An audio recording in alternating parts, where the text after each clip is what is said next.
Hey everybody, what's going on? Rob Cesternino, we are back. We are hanging with Hulu still, as we just talked about. Paradise, episode 7. Wow, a lot to recap, and here with me to talk about it, it's Chappell. Chappell, how are you? You made Rob, the flight? You got here? I made the flight. It was close, I think I could have had more warning that we were going to go this fast. I think the nerds said it was going to take about 10 days before we got any type of movement. What do they know? What do the nerds know? But we're here. We made it. Yes. Okay. We are ready to talk about Paradise episode 7. And I know that we were recording a little bit later than we normally have. And people are like, hey, where is it? We're refreshing the feeds. Okay, we're here. We're ready to talk about it. We're also going to post the video on this one just in case people are not yet on board with Paradise. If you happen to see this recap, or if you happen to be searching for a Paradise recap and you are looking for maybe some more coverage, we've been doing podcasts. We did the first batch all in one, and then we've been talking about this here on We Know Scripted TV.com. Normally, Chappell and I talk about things on Netflix, but we were hanging with Hulu to talk about Paradise, and here we are to talk about all this. And wow, what a gripping hour of television that was. I would not say that this was fun to watch, but I could not look away during this almost hour-long episode. I think this was the longest episode of the series of Paradise. Yeah, I think gripping is a good word for it. I think for the first 6 episodes, we've been speculating a lot about, how we got here, where we're going from here. We're in this paradise, but, it didn't happen overnight, or did it, right? And so we have been getting like little seeds about what could possibly happen to put the world in this situation where the world leaders and the smart people and the rich people need to go and bunker and start the world over. And so this was, as you called it, the day that all the movement happened, the day apparently a massive volcano struck, sent a tidal wave across the world 12 times over at least, and causing a nuclear war at the same time. And so we had a lot of different things going on as we kind of in real time watch Cal and Xavier navigate what will be the last day of the life that they used to know. Okay. And this was an episode that was so different than the rest of the series. The whole rest of the series really bounces back and forth through flashbacks, and we're in the present, but we're seeing snippets of the past. This episode, I think a lot of shows, have like a big episode, like the penultimate episode of the season. They do that, and we do a full-on flashback sort of sandwiched around the moments with Sinatra at the beginning and the end of the episode. I guess save for the one sort of like out of the blue flashback to the Cuban Missile Crisis, which really sets up we came close to this nuclear standoff in 1962. And there's this general, I'm not sure if we even get his name, but I believe it was Colonel Jeffries, if I'm not Colonel mistaken. Jeffries. He ends up flipping the lights on and off at the start of the episode. We don't really know what that means at the time that it's happening, but we certainly get the context by the end of the episode. Yeah, so in the flashback back to 1962, we see Colonel Jeffries talking to his wife right after the missile crisis. And although, we averted the disaster there, he's telling her like, hey, Miriam, I don't know, man. Next time we might not be so lucky. Like, what if the wrong person is in control and doesn't decide to turn around, right? What if when faced with the chance to, use the nuclear football or to shoot off some nuclear warheads, they decide to just go ahead and do it instead of, taking a more peaceful route. And he said, I really don't know if that is something that I would be okay with living with. And so at first it looks like he's going to let it go because, what could he really do? But when he turns off the light switch, he realizes that there might be a way. And so by the end of the episode, you're right, we do see what that turns out to be. Is, got to figure out a way to turn off the power to keep nuclear war from happening. Okay. So we end up then seeing Xavier back with Sinatra from where we left off at the last episode, where she tells Xavier that your wife is still alive. And he said, no, that's impossible. And she tells him, listen, you don't know what Cal did. He's like, I was with him the whole day. I know everything that he did. He didn't do anything. She's like, okay. Yeah. Well, he did. That's why we get the flashback to the day, because we have to find out if Sinatra's telling the truth or not. Then there's obviously something Cal did that Xavier wasn't aware of. He's not wrong. He was with Cal the entire day, but there was one brief moment on Air Force One where Cal went into the room by himself, and he did make a decision that will change the trajectory of everyone's life from that moment on. She's so good, Sinatra, that I He should feel have shot like, her. yeah. He Julianne should have shot her in Nicholson. the face. Do you know her from anything else? I don't think so. I was thinking about this the first time we were watching this show, because I was thinking like, oh, she's a really good actress. Like, what else is she from? And I didn't see anything that stood out that I've actually seen. What about you? No, I'm looking at her IMDb of what else she's in, and yeah, she was in a show called Dope Girls, 5 episodes of that, and she was in the Weird Al movie, which I did enjoy. She was in Winning Time. But no, I don't know her too much from it. She was in The Mayor of Easttown, but she's so good on this. And I also saw a headline today as I was seeing the headlines on EW.com. James Marsden wants to play Sinatra in a movie, not the evil mastermind of The Bunker, but Frank Sinatra. That's interesting. Here's the IMDb entry that I see that I know her from. She's on Law and Order: Criminal Intent. It's really hard to keep up with all the people in Law and Order, but around season 6, it seems like she popped in as Detective Megan Wheeler, and so I do actually remember her from that. She didn't look the same, she got this new spicy haircut here, and so no, she's acting. Okay, this lady is getting into it. I still think this should have been her last episode, because I would have shot her in the face. All right, so we end up then going back. You don't know what he did. And we end up like going right into the Day is the name of the episode. And we're seeing all this like real time, like news footage of everybody reacting to CNN talking about this super volcano, which has erupted in Antarctica. And we knew certain like things that had happened in terms of like, we knew there was a tsunami. We knew that that was what the scientists had said. The tsunami was coming. We knew that there had been something involving nuclear warheads, and there had been some kind of blast, and we didn't know how it all came together. But here we get this super volcano which erupts in Antarctica, and we're seeing the White House on that day and everybody reacting to this. Yeah, this super volcano is going to erupt and then trigger the melting of the ice shelf. And so because of that, you have gallons and gallons of water now approaching the rest of the world, 600 miles per hour, 300 feet high. There's nothing that would be able to escape its path. If it was a normal wave, it would probably just be a wave and then it would go away. But this thing is so massive that they say it's probably going to cover the United States, like from the Antarctica to the North Pole, about 12 times over. So it's like it's going to double back if it missed you. And so there's no way anybody's going to escape this unless they're potentially, I guess, underground in a bunker like this. Yeah, and it's worse than they expected. They thought they would have some kind of a warning that we hear in the episode later. Cal says he thought that they would have 10 days. Ultimately, they get no warning. It just erupts. And then basically we're watching the real time of it going across the entire world. And we're having a meeting with the Joint Chiefs of Staff. What are we doing here? Is it like, what's the plan? And everybody says, let's go. It's time to move. Let's not hold down the fort.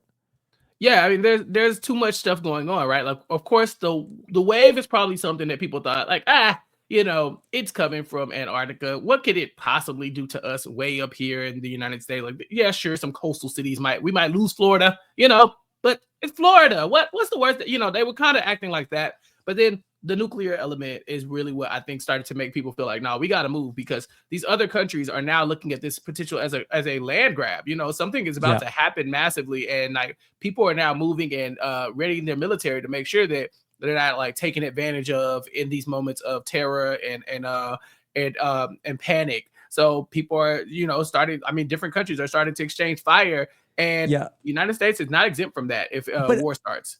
I don't think that the nuclear war element really was the key thing. Like, and maybe there was a couple people, because it seemed like that Cal didn't even really know that that was ultimately going to be what he was going to have to do or where this was going. I think that's really like, as they're watching the news footage, I think there's like some people like, well, okay, maybe it won't be that bad. But as they're watching in real time on CNN, when a woman is in where is she on the map? Is she? Was it Indonesia that she was at? Indonesia or something like that. And Yeah. she's like, well, because and she's reporting, and they're like, "Are you sure you're going to be okay?" She's like, "Listen, I'm 20 stories up. Okay, it's going to be fine." And then you sort of see, and then I think that that's really the point where everybody's like, "Okay, this is like now no joke." And ultimately, you know, things are going to get a lot more real. And I think that seeing that kind of stuff is what ends up making all of the other nations end up, okay, it's go time. Let's start to, empty the nuclear arsenal. Well, they moved to DEFCON 3 before they even see that. You know, like, it's just the idea that, like, that's why it's the Joint Chiefs of Staff or whatever, and it's the CIA and the military are both like, Cal, it's getting real. And he's like, hey, I know. He's like, no, like, it's getting real. Like, we're about to start evacuating the president, but we're not telling everybody else. I think the issue is that, like, they were like, the nuclear war, we get the president out the way, we'll figure that out. But the wave, like you said, when they see it on television and you see how big that wave was, this lady's 26 stories up or 22 stories up, and it just engulfs the entire screen. Like, you can hear these big booms and these sound waves that are like bursting their eardrums and stuff like that. Like, it looks way worse. The booms and the dooms. Right, exactly. And so it's one of those things where, like, yeah, you could plan for, like, okay, if some nukes start going off, we're a military country. We can deal with that. But there's nothing we can do about that wave. We got to start moving. And there are a lot of people who are not going to make it. They were trying to make it seem like, oh, there might be some inclement weather. I think they were talking about how, like, I think when Cal goes and addresses the nation the first time, it's really laissez-faire as compared to, like, when he goes back the second time. The first time he's like, hey, we're going to get through this. America always survives. We're the greatest nation in the world, blah, blah, blah. And then the second time, he's like, hug your kids, be with your loved ones because you're going to die. Sure. Well, yeah, let's get there. I just want to talk through this day that's unfolding. And we saw from going back to the dress rehearsal that, Xavier knew, like, okay, on the day, here's what's happening. We're going to go downstairs. It's going to be very calm. It's going to be very orderly. You're going to record your address. But, like, in the real time as it's happening, there's a lot of panic around the White House because that not everybody who's in the White House is, like, involved in, like, these contingency plans. Nor would they be, right? Like, this contingency is primarily for the president and probably Sinatra, and then, like, everybody else. It's all the people who we've decided are going to make it out of here. Essential staff only, if you will. And so, yeah, the majority of the people who are around are not involved in this. And so, although they're like, okay, business as usual, we have an emergency. This is how you get the president out. We're going to follow those rules. And then if you're essential staff, or at least you think you're essential staff, you're thinking there's also things for me to do at this time, right? I make sure the president is secure, and then I go to my secure location, or I do whatever it takes for me. Somebody go reach out to my kids. Somebody make sure my family is good. Nobody has accounted for anybody else's friends and families and well-being. This is all about getting this group of people that are going to repopulate the earth in paradise back into that bunker. Yeah. It's almost like that there is this, like, exercise in, okay, he's changing his tie. I'm going to put on this tie because this is a more calming tie of, like, basically, like, Cal's message originally to the people is, everybody, don't worry. Everything's going to be fine. Let me just, everybody just, like, stand by.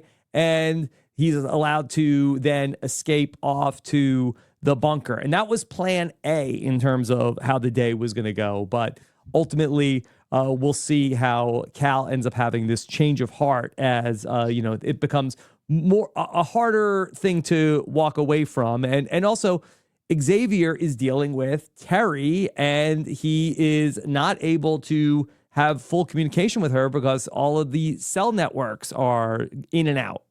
Yeah, everything's going back down at the same time. So we're kind of getting Xavier's perspective and Cal's perspective at the same time. Cal is really struggling with, I know it's about to get real. I know this is worse than we are trying to paint it to be. And my goal here as the president is to keep everybody calm so that, we can peacefully get out of here, because if pandemonium starts happening, then it's going to make it harder to get out of here, for one. And then it's just going to make everybody's last few moments that much worse. But as he's starting to kind of realize the humanity of the people, even in the Oval Office, the janitors and things of that nature, he's really like, oh my God, like the magnitude of this is really setting in. These people are going to be just basically led to the slaughter without any warning. And I am part of it. I'm the face of the person telling them, like, no, it's nothing to worry about. Like, it's going to be great. Everything's going to be okay. We'll bounce back from this. And Xavier is one of the people who is also affected by this, because Xavier was told by Cal that there would be a reason. Like, you need to get Terry back. You need to get Terry back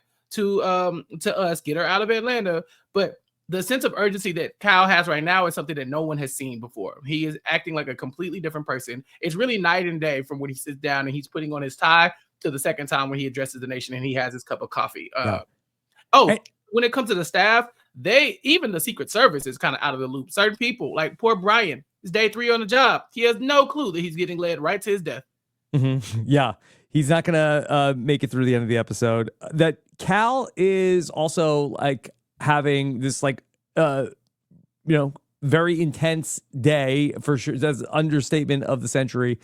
He's like replaying the first conversation that he had with Xavier over again, where he's talking about like, hey, shoes off, remember, and is like reenacting that entire sequence that we saw from the first episode. Yeah, and this is when him and Xavier talk, and Xavier's kind of like, so, like, give it to me straight. You knew that Terry wasn't going to make it. And he's like, I tried to tell you to get her out of Atlanta. He's like, no, you telling me that she needs to be at home, and you telling me that if she is not at home, she will die 100%. Yeah, but he didn't know that. That's not, it's not fair. He thought he would have time. That's the thing. They knew that people weren't going to survive this. They didn't create that entire underground city because they thought, some people would die, but like they pull like the Vanessa Hudgens, like, isn't it inevitable? No, they legit knew that this was coming. He just didn't know it was happening as fast. Yeah. And so now he's like, I tried to warn you. He's like, did you try to warn me? Because the way you're warning people now and the way you were warning people is completely different. Yeah. I think that, in fairness to Cal, who, ultimately I think has such a great episode, and James Marsden does such a great job in this episode and in the series as a whole, they thought they were going to have 10 days. So I really feel like that if he says to Xavier, like, hey, there's this thing, we're supposed to get notice, could be like 10 days.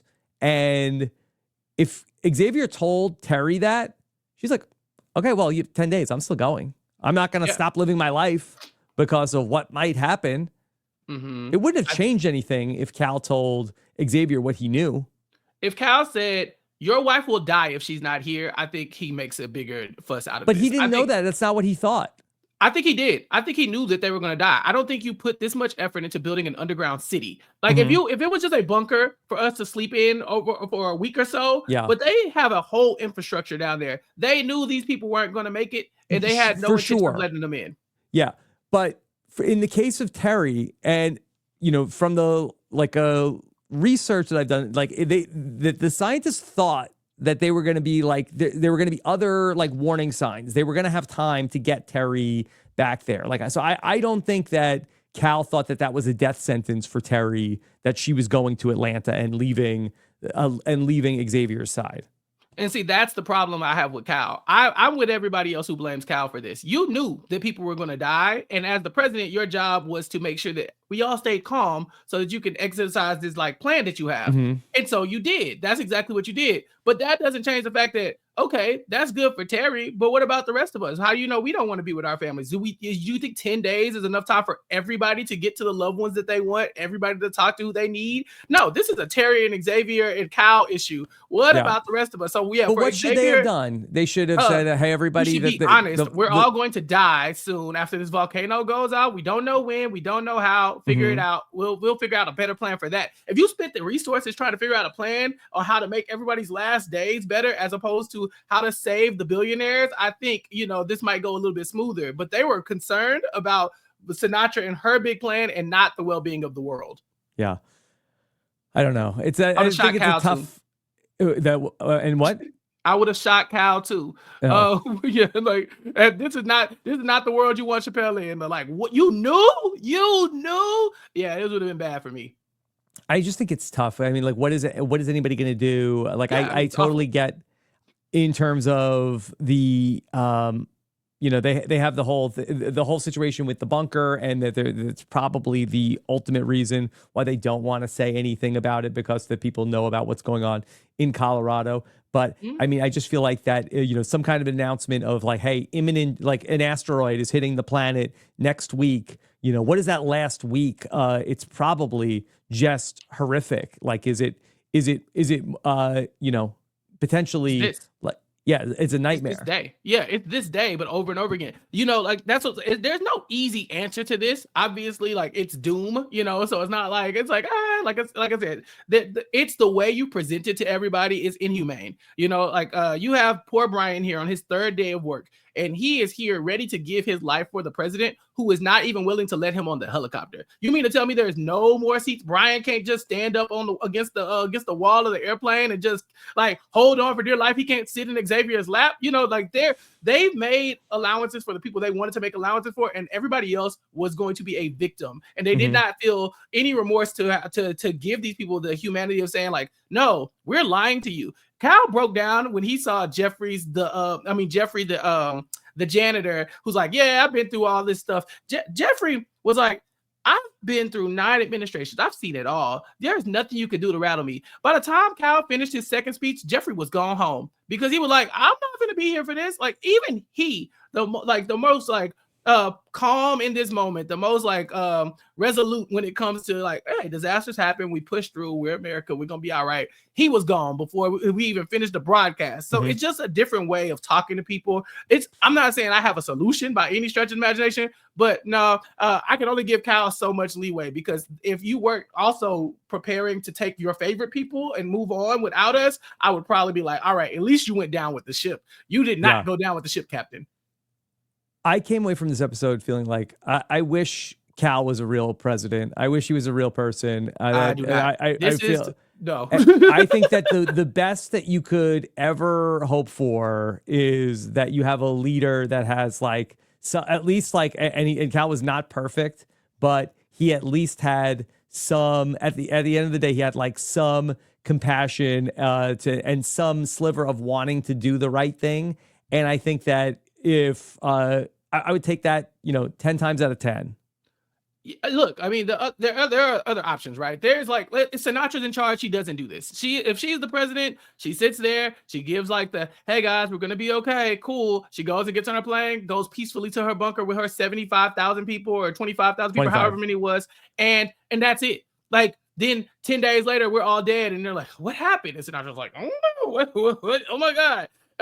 But aren't you glad we made it? So yeah, I like that he has some type of empathy. It took him a long time to get there. It really did. But I'm happy he made it there. I also think that he is the person that you want in this seat, right? Because we see the VP like just completely in shambles, right? He can do nothing. Kyle is kind of like, he's the level head, the calm person that you want talking to you and saying like, hey, everything's gonna be okay. Because there are some people that even if you heard this exact same messaging from Kyle, you still wouldn't feel okay. You'll be like, nah, I don't like this. You're lying to me. So I think, yeah, as a face of this big moment, Kyle is definitely the guy you want in a seat. But again, I'm still squinting at him about some of his decisions because I know I'm one of the people who are getting left behind. That's why he doesn't get a pass from me. Yeah, I mean, it's like every single person like listening to this podcast is also, we're all left behind. Yeah, and it's like, so Kyle, you just gonna lie? So you just gonna lie to us? So you telling me that I showed up to my job at Walmart today, and I'm out here sacking groceries and stuff like that for $8.35 an hour, and I could be at home with my wife and my kids, and I could be having these last joyous moments, but instead I'm at damn Walmart. Cal, go to hell. That's what like I would have heard the call to action. I'd have been outside the White House waiting on him. That's all I would say. All right, so we're starting to get some reports of nations exchanging fire. We don't even know what's going on. Denmark has been hit with missiles. There's some talk of, okay, well, now, is this because of NATO? Is there retaliatory strikes that are going to be happening? That Russia and China are exchanging fire. So stuff is breaking down, that people are trying to go for areas that have resources, trying to secure the high ground potentially, but we don't even know. Yeah, this is around the time where Agent Robinson starts showing up, right? Because she like, hey, it's time to go. The Joint Chiefs of Staff are Yeah. like, you need to move up the evacuation. Like, it's crazy. The explosions have started to happen, like you said, in Denmark. So there are things we have to do. We can't keep belaboring these things. Like, it's casually going through our evacuation process. Like, it's time to get out of here. And so that's when he stops and he talks to Jeffrey, and he's gonna like, Jeff, hey guy. And Jeff's like, please, it's fine. And that like kind of energy that Jeff had about like, I can get to my family tomorrow, it'll be okay, is what really triggered Kyle to be like, nah, people deserve to know what's really happening. Yeah. That's going to be a very poignant moment in the episode when he runs into Jeffrey when he's making his rounds, and Jeffrey is telling him how like we've been through it before, but Cal tells him it's different this time, and that's when he turns back around to go give his second speech. But I just want to go back to some things that happened before we got to that. There's an earthquake that ends up happening in Los Angeles, the 8.9 on the Richter scale earthquake. Los Angeles is totally wiped out. We're seeing all these other news reports, and we see the professor from episode 2 way back when. And the professor that, it's kind of a mixed bag for him today. Because I was right. But it's also, he's really on TV being like very sanctimonious. Yeah, because he was right. It's like, I told you so. And I'm like, sir, this is not the time. He's like, no, I told you so. Like, he's staying on CNN until ultimately everything's going to hit the wall. I mean, to be fair, what do you want him to do? He's not involved in this. He has no friends. Activity. He has no family. They've ignored this man largely. He's been telling us to all prepare for how we could save humanity, and they've been like, "How do we save ourselves?" And so, he's on CNN, and his messaging doesn't really change, but the audience does change. Before Cal does his second speech, they're on there and he's explaining, boom, volcano, boom, tidal wave. He's explaining everything. After Cal's second speech, it's him and like one other person on the camera. The other cameras have gone dark. Those people have left. They're like, I'm not going to be on CNN as the world is. You're crazy. Yeah, he's like, I'm here. I'm speaking my truth because somebody needs to say this. He's holding it down. Okay, a couple things on this guy. Now, he was saying on television that he was accusing the billionaires, or basically like the fossil fuel industry, of causing this to happen. Now, that is not what he was saying when Sinatra sees him back 10 years ago. Sinatra point blank asked, like, what can we do? He's like, dig a hole. There's no, like, he's not like, hey, shut down all of the fuel industries. Like, all of a sudden, I thought this was a natural disaster. Man caused this?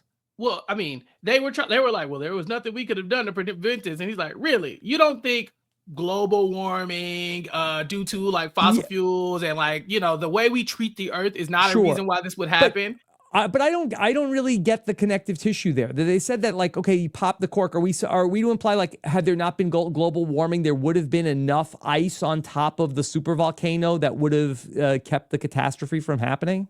We only get like 10 seconds of him saying it, so I don't really know where he was going. But to me, it felt like he was saying, we didn't take care of the earth that we had. And so when this happened, here we are. We the things that we have done, the drilling, like you said, like global warming, all of the pollution, that stuff has led us to this moment. If you take care of what you have, things like this won't happen, is what he's positing. Because it's like the way that I guess the billionaires and stuff are throwing up their hands like, well, there's nothing we could have done. They're like, no, people have been telling you for decades, for centuries, that you gotta stop treating the earth like this, and nobody listened. And I get that in terms of like some of the other issues that we're facing, but in terms of like this super volcano erupting, like I don't know necessarily like how what we've done to the earth necessarily affected, unless you're saying like, oh, all the fracking caused the super volcano, but the show didn't really give us that information. No, we get him like kind of passively in the background. I think they don't want us asking those questions because it doesn't like one, it doesn't matter. Like there's nothing we can do. And then two, like which show are we watching at this point where we're really trying to break down the science of how the volcano got here? We have 8 episodes. Yeah.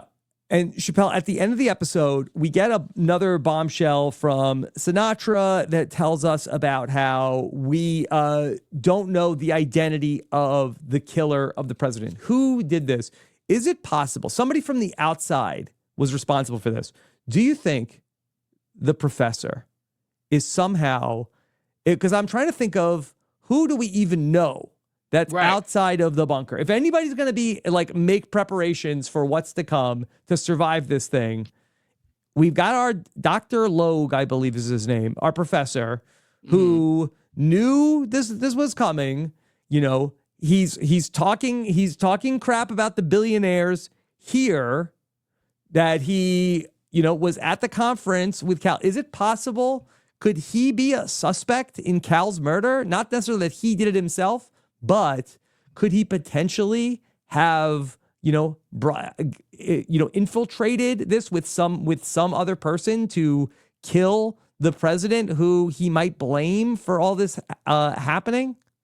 If so, I think it's a little womp womp for me. I like the people that we have in front of us, right? Like the Sinatra as a suspect, Jane, even Xavier, like any of those people is like a lot more interesting than like, oh yeah, remember the professor you ignored? He came back as a vigilante for justice. Don't get me wrong, get a guy a medal, but at the same time, like, to me, that just kind of like, it falls a little flat that the guy we barely know did it. Like, if you told me it was Terry, I'd be like, yeah, Terry. But this guy was kind of like, all right, whatever.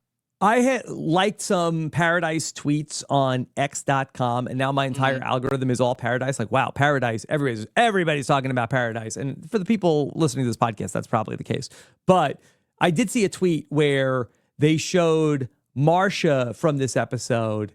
And Marsha, who she wanted Xavier to go pick up her kid. I think Edward was her son. She wanted him to go pick him up from the school. She doesn't even care. Just make sure that Edward gets taken care of. And she watches the helicopter take off. And I saw somebody on Twitter say that I hope it was Marsha who killed Cal because they played right in her face.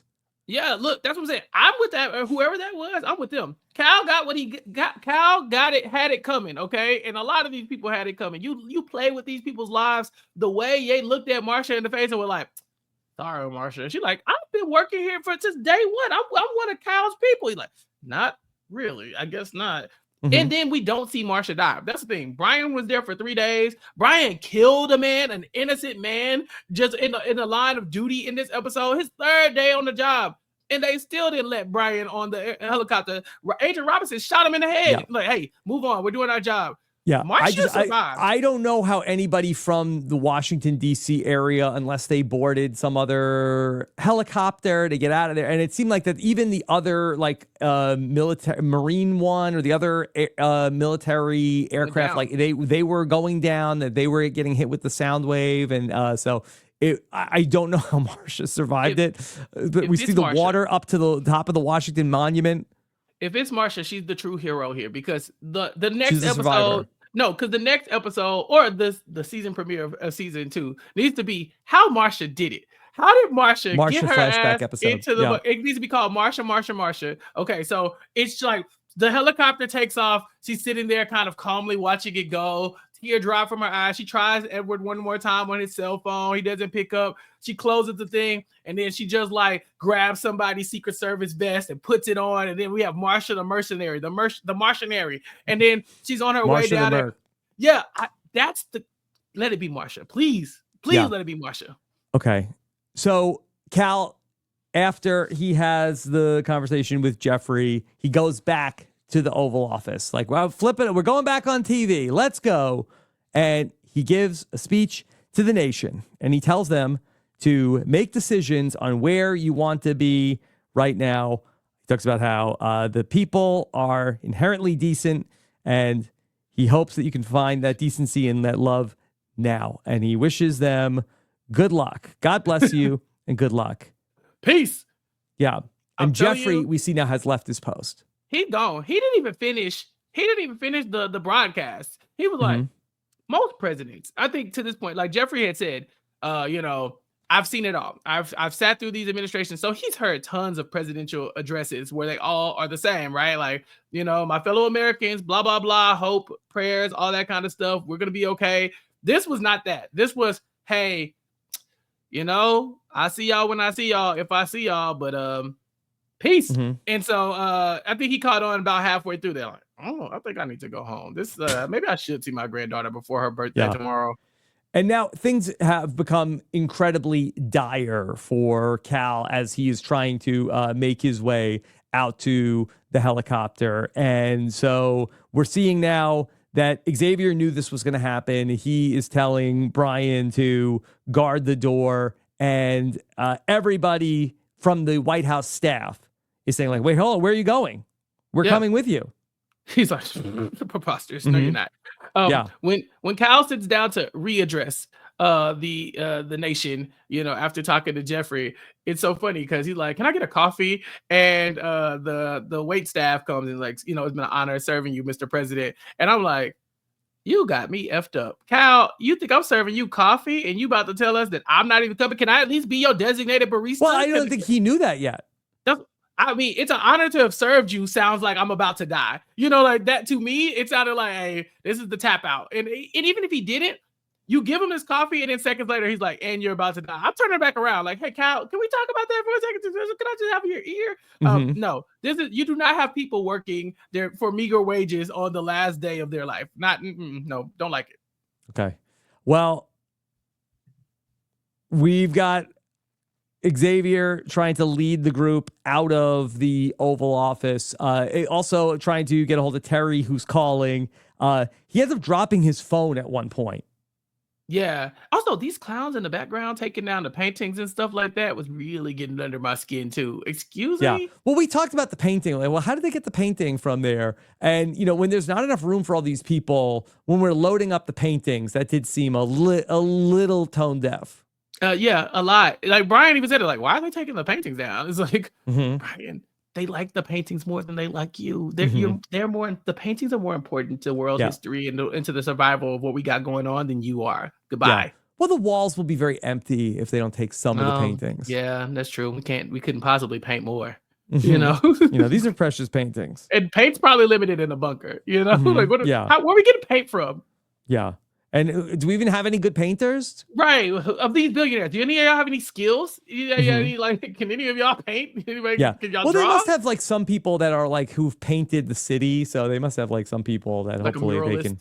Yeah. Yeah. All right. So there's one scene in particular where in the Oval Office, a gun got dropped on the ground and a guy goes to go pick up the gun. And then, as you mentioned, Brian has to take somebody out in front of everybody. He caught a body. Again, day 3 of work, and you're shooting basically an innocent person. Now, don't get me wrong. That person was warned not to grab the gun. But in the moment, he's like, Cal, you're telling us that we're all going to die, but you're not saying you're going to die. Now, this person, the president is looking at you in your face and being like, I'm about to live. Goodbye. I'm like, hey, Cal, hold on. Before we are about to live, like I'm grabbing on to Cal and holding on for dear life. Wherever you're going, I'm going. We're attached at the hip. If I had some handcuffs, I'd handcuff myself to him or something like that. So this is the mass paranoia they're trying to avoid by not telling people though, right? Like this is why they were like, Cal, I don't think you should do this, because when you tell people, they're going to react. Nobody is going to take kindly to like, well, I guess it's our duty as Americans to make sure Cal Bradford gets out. I was like, I didn't even vote for this guy. I don't care. Like, what? All right. Well, they're trying to get out to the helicopter, and Marsha, she's pleading with Cal, with Xavier about my son, and ultimately there's nothing they can do for Marsha, and she's gonna just be one of the onlookers who is just staring at. Who really notices her as they're flying? Is it more Xavier or Cal as they're flying away? Oh, I think it's Xavier, because the whole episode, Marsha and Xavier are like kind of like she can tell Xavier knows more than she does. He doesn't know everything clearly, but she like, hey, Xavier, something's going down. You got let me know so I can hit Edward. And then the next time she comes, she's like, hey, something's happening. Xavier, like, you talk to Terry. I need to get Edward on the phone. The third time, she's like, look, no matter what happens, please just look out for Edward. He like, we gonna get through this. That's like, he don't even promise her that that's gonna happen. So by the last time, I think he's just looking at me like, damn. Yeah. Because honestly, here's the thing. Xavier mad at Cal because Cal didn't tell him about Terry. You didn't tell Marsha about this either. You know, now that you're aware of what's going on, you didn't immediately go and Hypocrite. be like, Marsha. Yeah, no, it's I mean, that's a very good point. He could have gone and been like, Marsha, it's over. Edward's not gonna make it. You need to figure out what you're gonna do because they're not about to let you on the plane. Well, and he Xavier is probably like, okay, one, like I need Cal to pull out all the stops he can to try to get Terry there. And also, like, I don't want him to tell me that my kids are off the plane. Yeah, self-preservation kicks in. That's what I'm like. Look, I don't love how this was handled, but it's only so much you can do when you start to look at the people who are not in the power of making these decisions, right? Or like, so Sinatra probably comes up with this big plan and tells the president, like, you're the president, you're the most necessary person, everything needs to be surrounded by you. That makes sense from a United States standpoint. Okay, I can get behind that. Then he say, pick your faves, pick your players. And now make ways for them to make it as well. But those people don't get to go and find their favorite people as well. Like, it's like you get your kids and that's it. Like, there's a limit to the amount of resources we have, right? And Marsha was not counted in that number. Now, again, if it's just a matter of humanity, the same way Kyle could have told America months ago, like, hey, by the way, it's probably not going to look good. We don't know when it's going to happen, but it's not going to be good. Spend the time with your loved ones now that you can. And he didn't because he wanted to avoid the paranoia, the mass, all the things that are going to come from that. Xavier could have done the same thing. He could have gone to Marsha when he realized what was going on. He said, Marsha, hey, stop hugging me. Stop asking me about Edward, you need to go. You need to get out of here, or you need to figure out a way to get to the bunker, But he didn't give her a solid. Nobody gave him a solid. It just trickled downhill. Okay. So we're headed out to the helicopter. I was surprised at how much the people were not trying to just all storm the helicopter. They were mostly held at bay. I think only like one or two people tried it, effed around and found out. They were getting shot. I mean, the closest person who could actually have made that happen was Brian. He's like next in line. They were like, hey, you got to stay here at your post. What? And it's funny though. Had Brian stayed at his post, there's a non-zero chance that Brian isn't just murdered, right? Or that he survives this, because Agent Robinson did not get on the plane either. She's the one who shot Brian and was like, hey, take the helicopter and go. We find out that she makes it later on. She does make it. So this was at least one other. So for the Marsha theories, there is at least one other person who is, gonna be getting out of there, and that's Agent Robinson. Yeah. And so there was multiple. There's obviously multiple vehicles going to this bunker. I mean, it was 25,000 people. The nuclear football is fumbled on the way to the helicopter. They end up getting it back into the helicopter. That's going to be a big deal in just a little bit. We see Xavier and Cal are going to have it out, and Cal is going to get yelled at by Xavier. You should have told us 10 years ago this was going to happen. See, for a decade that this was going to happen. And you're like, well, I'll wait till there's 10 days left before I start like, ooh, that's not great. That's not great. Not great. I'm with Xavier. Like, bro, people knew about this and didn't say anything. You just been waiting on this day to where you could leave us all behind. It's wrong. It's not right. Somebody needs to do something. And I love Cal in this moment because he's like, Xavier, look, I'm sorry.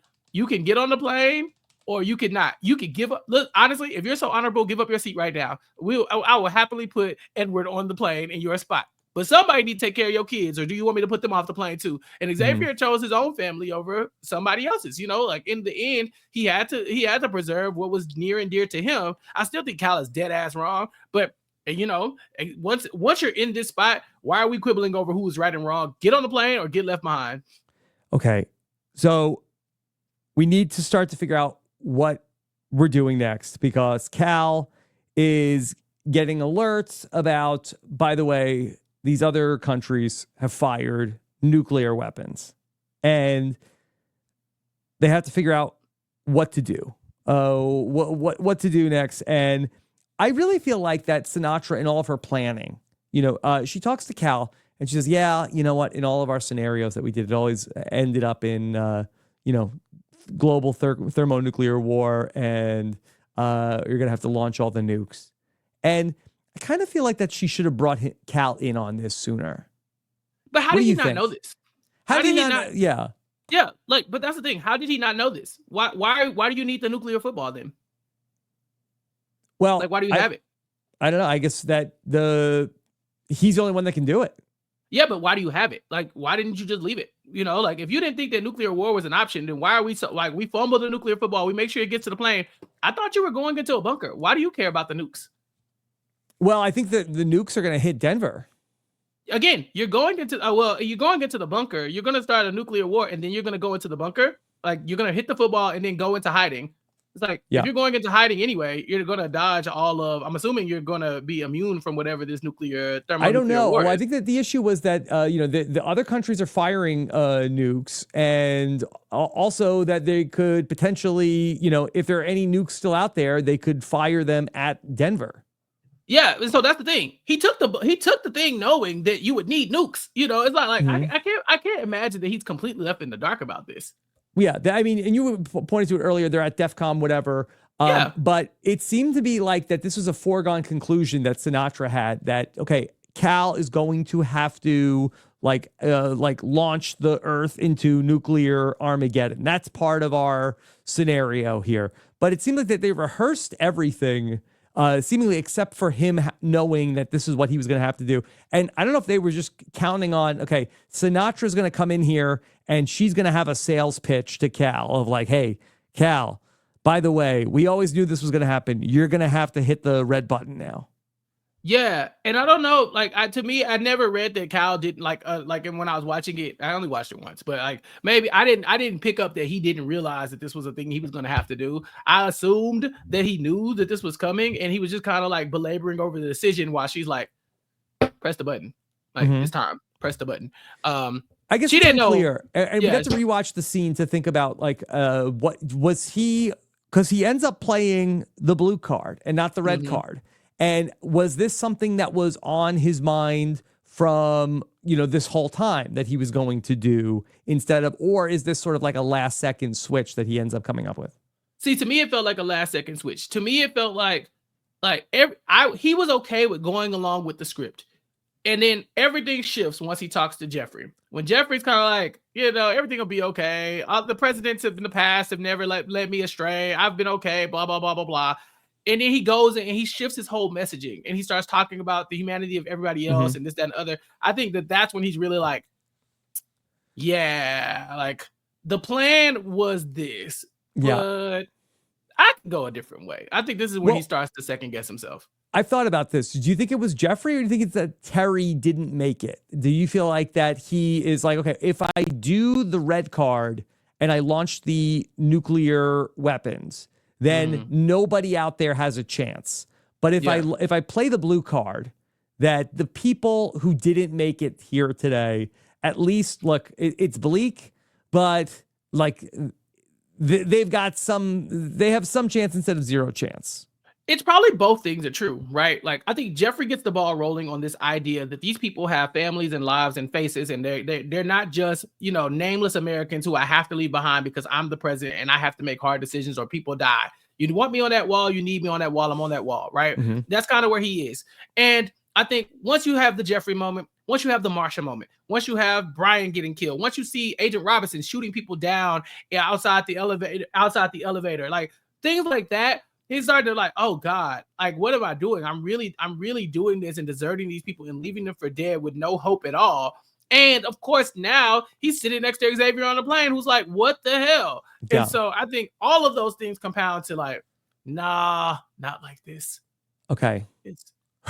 So he's going to instead do the EMP card, which, as referenced in the beginning of the podcast and in the show, is going to fry every circuit that's on the face of the earth. Now, there's so much I don't know about EMPs. I've only seen this on television shows like 24. I don't even know if this is real. And I suspect that this type of like global technology is probably not real. I mean, we wouldn't know. Apparently, only the president knew that there was even something like this, and Hmm. it's rare for the president to have secrets that only the presidents know. In every show I've ever seen, the president is kind of like he's very knowledgeable about things that happen, like as far as secrets goes, but he's not the most knowledgeable. There's always Hmm. somebody who knows a little bit more than the president because someone Yeah. has to keep this person at bay, and so I could see that being a thing is out there, but not that the president is the only one that knows about. Yes. But as far as like the EMP stuff, I've seen in different media where electromagnetic pulse a lot of times is what they use to shut down different, as you said, like electronics and things of that nature. Now, is there an EMP strong enough to shut down every nuke and everything in the country? I don't know. Or maybe Yeah. everything in the world? Who knows? So I have so many questions about this. Of one, like, if the EMP is going to like take out every electronic device on the Earth, that will also disarm the nukes like mid-flight. What happens to the plane that they're on? Yeah, that's a good question. Did they get there before? Because also Sinatra says, "Oh no, you're going to knock out all of our sensors." Is everything inside of the inside of Paradise? Is that stuff all safe? Yeah, it's or maybe it's not up and running yet. Like when they get down there, they turn everything on, so it wasn't actually, like maybe a part of the this initial EMP shutdown. I guess this bunker is really what that is, because even if you think about it, they expect this bunker to save them from nuclear war, like Hmm. all out, like the nuclear football is getting shot off. All the other countries are shooting off their warheads as well. Like that's a hell of a bunker, Yeah. right? Like just because it's underground doesn't mean you should be completely immune to everything that happens. So maybe down there things will be safe. But the plane question is really good because even when we see Terry and Xavier on the phone as the nuclear bomb is approaching Atlanta, it's unclear as if it actually hit Atlanta or if the EMP shutdown happens because we lose contact with Terry on the phone. Does the phone shut down because of the EMP thing, or does it shut down because Terry just got hit with a nuclear bomb? It's really unclear. Hmm. Okay. And ultimately, Terry is going to be talking to Xavier on the phone. And this is like a very emotional scene where she says, you know, tell them tell them it's okay to be happy. Tell them mommy loves them. And you're hearing what Xavier believes to be his final moments with him and Terry. Yeah. Yeah. I mean, it's just Xavier saying goodbye to his wife and realizing that, more could have been done to make sure that she was okay. And more could have been done to make sure she made it. And he's now realizing as well that it's him and his kids. I think he got James sitting in his lap. Presley's there as well. He did everything he could to get them all there, and he was not successful. And so this is a very sad moment for Xavier. But it's like at this point when I was watching this, I already started to think, we've hypothesized about this. Like, Terry ain't dead. Yeah. Yeah. Yeah. Well, I mean, we got that at the end of the last episode that Terry's not dead. Yeah. Well, we were told that, but Yeah. like we didn't know. Like Sinatra could be lying. The I lady believe, sucks. I believed her. I believe I don't her. believe shit she say. And so like I need to hear it. Yeah. I need to hear Terry. Put Terry on the phone. Let me talk to her. Okay. And so then we come back to the real time where Xavier still has Sinatra at gunpoint, and she ends up doing a couple things. One, she plays the audio of Terry saying that she's looking for her husband, Xavier Collins, and we hear her talking. Yeah. Is she on her way to Denver? Is that what she said? It sounds like she was just like, somebody got eyes on Denver. Yeah, like it sounds like that's what she's trying to make her way to, but she needs to know like confirmation is Xavier alive, and she hadn't gotten that yet. Okay. Also, another phone call I'm gonna make, and hey, call your people, see if they have Presley. And they don't. Presley is gone. We know she's out eating ice cream with James. She's been kidnapped. Mhm. And, well, she escaped and then actively walked into Jane's arms, leaving her brother behind. But she did tell James to do something. She was like, "Hey, I left you with a task to do." We don't know what it is that she asked James to do. Maybe we'll find out in the next episode. Okay. And so Sinatra says, "All right, here's the deal. You want to find out where your wife is? You want to see your daughter again? Here's what I need you to do. Don't shoot me, number one. Number one. Number two, find out who killed the president, because It was not the DNA of anybody that's down here. And if I'm Sinatra, I'm like, okay, if they took out the president, if they took out Cal, I'm probably very high up on the hit list.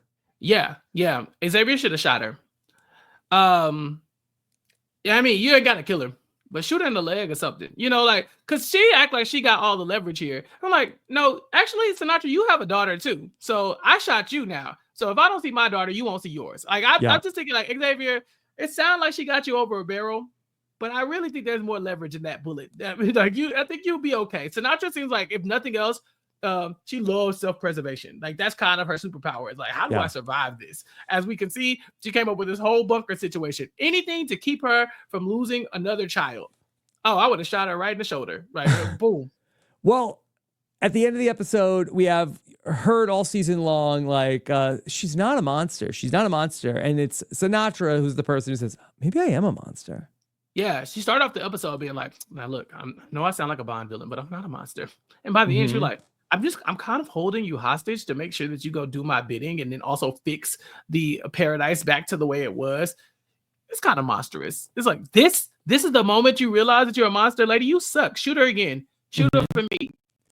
But nobody else could have built what she did. Like, nobody else could have put together, even to save 25,000 people. I mean, but then that's the thing, had they always accounted to do the EMP thing. Was Noah a monster because he only saved 2 of every animal and not every single animal? I mean, but I don't think, the ark is only so big, I guess, and he was like only like it's biblical times, Yeah, but the mountain is only so big, and they couldn't have done made 1 million mountains in Denver. Could they have done the EMP thing before the nuclear war started? That's possible. Yeah, that's possible that they could have done. Sounds like she's that smart. She could have come up with some other options as opposed to let me save me and my family and then all the people that we like. So she doesn't get a pass. She gets shot in the foot. To her, she says, that Xavier's like, hey, give everybody a chance. I think she's like, well, this is the most humane thing to do. Like, let them, die in a flash as opposed to live.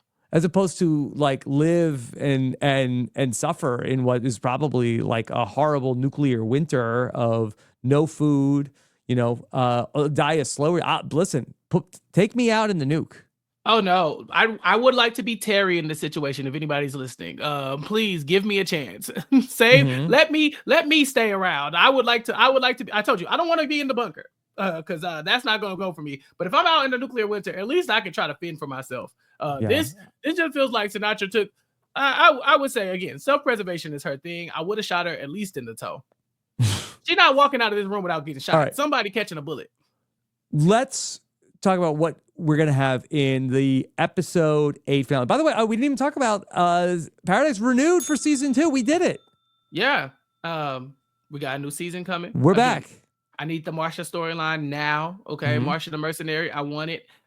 Maybe they're gonna wait us till season 2 to get the Jane backstory. That seems a little whack. I kind of want to. I wonder if we get it in the next episode. Are we gonna waste the finale on the Jane backstory? I think it's gonna be maybe part of it. I guess I don't know. Jane need her own episode. She a G. But yeah, good news. Season 2 is coming. That's great. Also, Rob, no music in this episode. No music. That's another thing that this was just a very different episode. Yeah, I don't like that. Bring back my songs. Yeah, I think we'll probably get some music in the finale. I feel like probably just that one episode differentiates it from the whole rest of the series. I was listening to the Paradise playlist on Spotify. Oh, okay. Soundtrack. They only have the songs from the first 6 episodes. There might be songs from future episodes that I didn't recognize yet. I'm not sure. I didn't finish it. Oh, I wonder if there's any clues in the soundtrack to what like episode 8 is going to be like. Okay. But let's just come up with our checklist of what has to happen in episode 8. So, what are we going to see? I guess Terry and Xavier are going to reconnect, right? Like you would want the finale to have them to at least see each other again, right? See, I suspect that if I had to guess in my episode 8 bingo card is that we see Xavier maybe head out to go find Terry as opposed to they get reunited. I feel like that the quest for Terry maybe takes place in season 2. Gotcha. Do we get do we get the reveal of who murdered Cal? I at think the end so. of season 1? I think that the season 1 story might be who killed Cal. And I think that we find out the answer to that in the episode 8 finale. And then season 2 is like how to get to Terry. Do you think season 2 is him outside of the bunker looking for her? I think so. Huh. I don't know how I feel about that. It's like I like the idea that we're in the bunker. Now that we've established that as like kind of like our But universe. what else are we going to do in the bunker? Like, Yeah, what but else what's is outside the universe look like? I mean, outside the bunker look like. The You're Walking not curious Dead. to know what the outside world is looking like? I mean, I'm curious to know what it looks like, but you want to spend a whole season there? It's like, I don't know. Bunker me down. Yeah. We're going to have to resolve Presley and her situation. Yeah, we got to rescue Presley. There's no rescue way Presley. there's no way we end the season without her like being back in the custody of Xavier. Yeah. Even if he's leaving, who's going to keep the kids? Is it like the guy with the dog? I'm not sure. Somebody's going to watch the kids. And I don't know if we have a reliable babysitter there. Do you think, Chappell, season 2, that we're going to see that Xavier and Sinatra have to team up? That we found out who killed Cal, and we got to work together to stop them. I don't know. The person who killed Cal, I want to hear both sides. Like, I think we need to talk to that person first. Like, was your goal just to kill Cal? Because if so, I think we could just call it square. Like, he's dead. Let's move. Like, what are we doing? But like, if there's a bigger master plan at hand, like if that person killed Cal and now his goal is to blow up the bunker because revenge or something like that. Like, let's say this is our Dr. Scientist guy. If he's like, the bunker is built on evil and I'm taking it down, I was like, okay, we could team up for that. But if it's just we save it Sinatra, hey, Xavier, look the other way. What if there's like some type of like Negan type figure that's brought his marauders that like, hey, we found the jackpot. We're taking this place over. Yeah. They would. I don't know. They would. I guess they have weapons. Like what? That would be tough to envision. But I could see that. I could see Xavier being like one of the people trying to stop this. But they have like the biggest and the brightest, right? From the military and stuff like that down here. Like, I think it had to be an intern. Like, for I me, don't know how many made it. Like, a lot of the Joint Chiefs ended up their flight didn't make it. Yeah, that's like, what happened? Maybe, I don't know. I have no clue who that could even be. But yeah, I guess I don't want to see Xavier and Sinatra work together in any shape, form, or fashion. Like, I want her dead. Yeah, she's too good. I feel like that they got to do something else with her in season 2. And I just feel like that we've explored a lot of like the politics of inside the Paradise world. And I just feel like that the next phase of where this story is going is outside of the mountain. Give me a new villain. Kill her and just give us a new villain. I love when shows do that, where you're all in on the one storyline, that villain goes, and you're like, wait, who's next up? And then it turns out like Terry's in charge now. You're like, Terry is crazy. What if Terry is the leader of the resistance? Yeah. Terry's trying to take over, and Xavier has to I gotta get to Terry, and Terry's like, nah, I ain't trying to hear that. You left maybe, me.